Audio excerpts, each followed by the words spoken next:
নমস্কার বন্ধুরা, সৌজন্য লাইফস্টাইলে আপনাদের অনেক স্বাগত। আশা করি আপনারা সবাই খুব ভালো আছেন, সুস্থ আছেন। এখন সকাল 7টা বাজে, আর সকাল থেকেই এখন আমি আমার ব্লগটা শুরু করছি।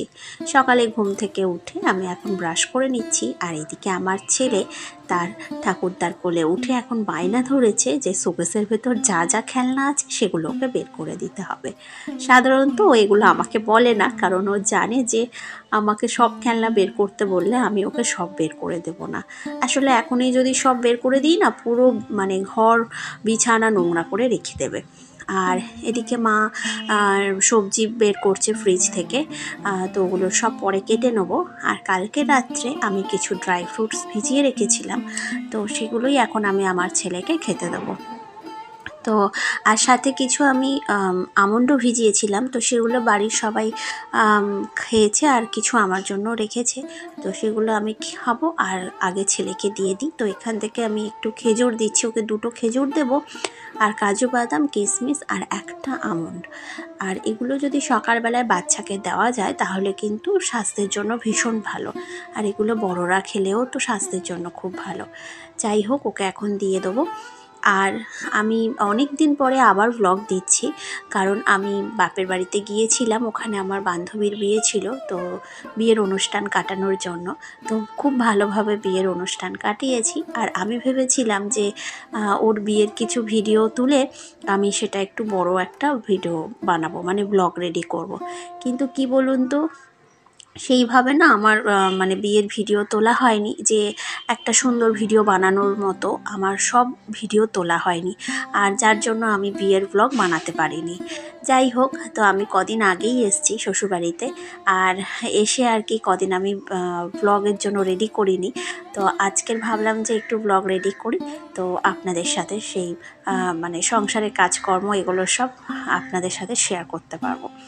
যাই হোক, এখন ছেলেকে তো আমি ড্রাই ফ্রুটসগুলো দিয়ে দিলাম, ও খেয়ে নিচ্ছে, আর এদিকে আমি কিছু আমার জন্যও রেখেছি, তো সেটা এখন আমি খেয়ে নিচ্ছি। সকালে আর আমি আজকে চা খাইনি।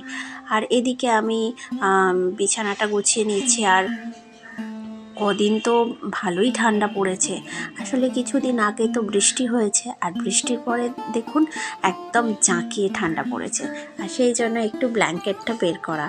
আর ব্ল্যাঙ্কেটটা শুধু আমি আর আমার ছেলেই নিই, আর আমার হাজব্যান্ড একদমই ব্ল্যাঙ্কেট নিতে চায় না, ওর মনে হয় শীতটা একটু কম। ও কি বলুন তো, সারা শীতে ওই একটা চাদর, পাতলা চাদর গায়ে দিয়েই ও কাটিয়ে দেয়।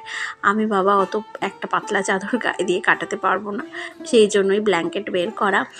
আর এদিকে বিছানা গুছিয়ে এখন রান্নাঘরে এসে দেখি মা এখন ডাল বানাচ্ছে। আর আমরা কি করি, সাধারণত ডালটা সেদ্ধ করে তারপর তো ফোড়ন দিয়ে তার মধ্যে ডালটা ঢেলে দিই, কিন্তু মা ওইভাবেও করে, আবার এরকমভাবেও করে যে বাটির মধ্যে একটু ওই কালো জিরে ফোড়ন, আর এখানে একটু লঙ্কা আর রসুন দিয়েছে, দিয়ে তার মধ্যে এই ভেজানো ডালটা দিয়ে একটু নাড়াচাড়া করে তারপর জল দিয়ে একেবারেই এখানে সেদ্ধ করতে দেবে। এইভাবে করলেও না এই ডালের টেস্টটা খুব সুন্দর হয়, আর খেতেও খুব ভালো লাগে। তারপরে আমি এখানে এসে একটু জামা কাপড়গুলো কালকের জামা কাপড়গুলো ওগুলো সব এখন আমি এখানে রোদে মেলে দিচ্ছি, তাহলে ভালো করে শুকিয়ে যাবে। আসলে শীতকালের এই রোদের তেজ তো খুব একটা থাকে না, যার জন্য পুরোপুরিভাবে জামা কাপড়গুলো শুকনো হয় না, সেই জন্য আমাকে আবার পরের দিন করে এই জামা কাপড়গুলো শুকনো দিতে হয়, যাতে পুরো ভালোভাবে শুকিয়ে যায়। আর তারপরে ছেলে ব্রেকফাস্টের জন্য বায়না করছে, তো ও আজকের বলল যে আমার খুব রোল খেতে ইচ্ছে করছে, তো যার জন্য ওকে একটু রোল বানিয়ে দিলাম। আর বাড়িতে আমি এইভাবেই ওর জন্য রোল বানিয়ে দিই, ময়দার রুটি দিই না, এখানে আটার রুটি করে তার মধ্যে একটু ওই যেভাবে রোল করে আর কি, সেইভাবে করে আর একটু পেঁয়াজ আর একটু শসা কুচি দিয়েছি। আর এখানে অল্প করেই কিন্তু সস দিয়েছি, আসলে সসটা একটু ডিমের গায়ে লাগিয়ে দিয়েছি, যার জন্য মনে হচ্ছে অনেকটা, কিন্তু আমি অল্প করেই দিয়েছি। আর এইভাবে করে দিলে ও না ভীষণ ভালোভাবে খেয়ে নেয়। তো ওকে ব্রেকফাস্ট খাইয়ে তারপরে আমিও কিছু খেয়ে নিয়েছি। নিয়ে এখানে আমি এবার একটু সবজিটা কেটে নিচ্ছি। আজকে যেহেতু দুপুরে হয়েছে ডাল, একটু পনিরের তরকারি আর আলুর দম, আর তো আর ওর জন্য হয়েছে মাছের ঝোল। আর মাছের ঝোলটা আমার হাজব্যান্ডের জন্য হয়েছে। তো এখানে আমি আলুটা কেটে নিচ্ছি, নিয়ে তারপরে আমি বাদবাকি সবজিগুলো কেটে নেবো। তারপর তো আমি ছেলেকে একটা সময় স্নান করিয়ে দিয়েছিলাম। আর রান্নার সময় যে বাসনগুলো পড়ে বা আমরা টিফিনে যে বাসন, মানে টিফিন খাওয়ার পরে যে বাসনগুলো পড়ে সেগুলো আমি আর না হলে আমার শাশুড়ি মা মেজে নিই। আমাদের যে দিদি কাজ করেন সেই দিদি তো রাতের বাসনটা বা দুপুরবেলা খাবারের বাসনগুলো মেজে দেয়, কিন্তু অন্য সময় যে বাসনগুলো পড়ে সেগুলো কিন্তু আমরাই মেজে নিই। তো এখন সেই বাসনগুলো ছিল, তো সেগুলো এখন মেজে নিচ্ছি। নিয়ে আমি এখন গুছিয়ে রেখে দিয়েছি। আসলে আমাদের রান্নাঘরের জায়গাটা মানে খুবই ছোট, তাই ওখানে সব জিনিস না ঠিকঠাক করে না রাখলে একদমই হয় না। তারপরে এখন একটু মানে দুপুরে একটু ফল খাওয়া হবে, তো সেই জন্য আমি এখানে ফলগুলো ধুয়ে নিয়েছি। যদিও যখনই ফল আনে বা সবজি আনে আগেই আমরা ধুয়েগুলো রেখে দিই, কিন্তু তারপরেও যখন খাওয়া হয় তার আগে আর একবার করে ধুয়ে নিই। তো এখানে ফলটা আমি আগে ধুয়ে নিয়েছিলাম, নিয়ে এবার কাটছি। আর মানে ছুরিতেও কাটা যায়, কিন্তু এখানে আমি বঁটিতেই কাটছি। এইভাবে কাটলে খুবই অসুবিধে হয়, কিন্তু নিচে বসে যদি আমি কাটি, আর কি বলুন তো, পেঁপেটা সাধারণত বঁটিতে কাটলেই সুবিধে হয়। ওই ছুরিতে ঠিক খুব একটা যেন ছাড়ানোর খুব অসুবিধে হয়, যার জন্য ভাবলাম যে বঁটিটা ওইভাবে সেট করে আর কাটি। প্রথম অসুবিধা হচ্ছিল, কিন্তু তারপরে দেখলাম ঠিক হয়ে গেছে। এবার এখানে আমি মানে ফলগুলো কেটে, বাড়ির সবাই আমরা ফল খাবো, তো ওই জন্য একসাথে কেটে নিচ্ছি। নিয়ে এক এক করে আমি আমার বরকে ফলটা দিতে যাচ্ছি। ও এখানে অফিসের কাজ করছে, ও বাড়ি থেকেই কাজ করে, তো এখানে ও কাজ করছে, তো আমি ওকে ফল দিয়ে গেলাম, ও খাবে। আর ওদিকে আমার শাশুড়ি মাকে বললাম যে মা তুমি তাহলে আমার ছেলেকে একটু খাইয়ে দাও। তো এখানে ছেলেকে এখন মা খাইয়ে দিচ্ছে, আর ওদিকে আমি রান্নাঘরে কিছু কাজ সারছিলাম। আর এখানে যদি মা খাইয়ে না দেয় তাহলে আমারও একটু কাজের অসুবিধা হয়ে যায়, তো সেই জন্য মাকেই বললাম যে তুমি তাহলে ওকে খাইয়ে দাও। আর মায়ের স্নান করে পুজোও হয়ে গেছে। আর এদিকে এখন ঠাকুমা আর ছেলে মিলে এখন একটু গল্প করুক, আর ওদিকে আমি রান্নাটা সারছি।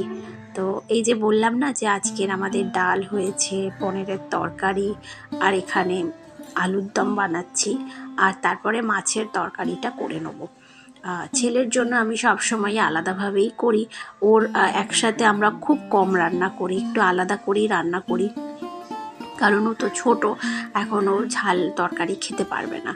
তো ও এখন মাছের ঝোল দিয়ে ভাত খাচ্ছে, আর আমি স্নান টান করে আমি ওকে খেতে দিয়েছি। আর ও নিজে হাতে খেলে কি হয়, ও ফোনটা দেখতে পারে না।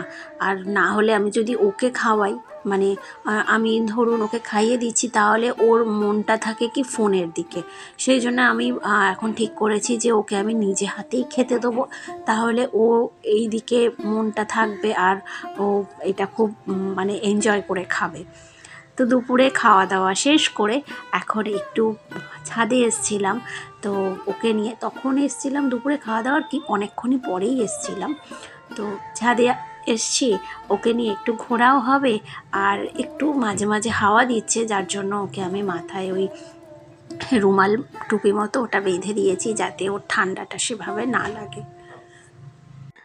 মাঝে মাঝে মনে হয় যে সকালবেলা স্নান টান করে একটু ছাদে আসি, সকাল মানে ওই 11টা 11:30টার দিকে স্নান টান করে ছাদে আসি। আসলে কি হয়েছে, সুন্দর একটা রোদ থাকে, ওই রোদে বসতেও খুব ভালো লাগে, কিন্তু মাঝে মাঝে এত সংসারের কাজের চাপ থাকে, যার জন্য আসা হয় না। আর কি বলুন তো, এসে যে চট করে চলে যাব সেটাও ভালো লাগে না, মনে হয় একটু রোদে অনেকক্ষণ বসি। তো আজকে সেই রোদে আসা হয়নি, তো সেই জন্য একটু বিকেল টাইমেই এসছি। আর ছেলের ভীষণ মজা লাগছে, আর ওর বাবা ওর জন্য একটা খেলনা নিয়ে এসছে। এই যে আমরা ছোটোবেলায় খেলতাম না, যে ওই সার্ফের জলে ওই যে ফু দিলেই বেলুনের মতো মানে হাওয়ার মধ্যে উড়ে যায়, মানে পুরো বেলুনের মতো হয়ে।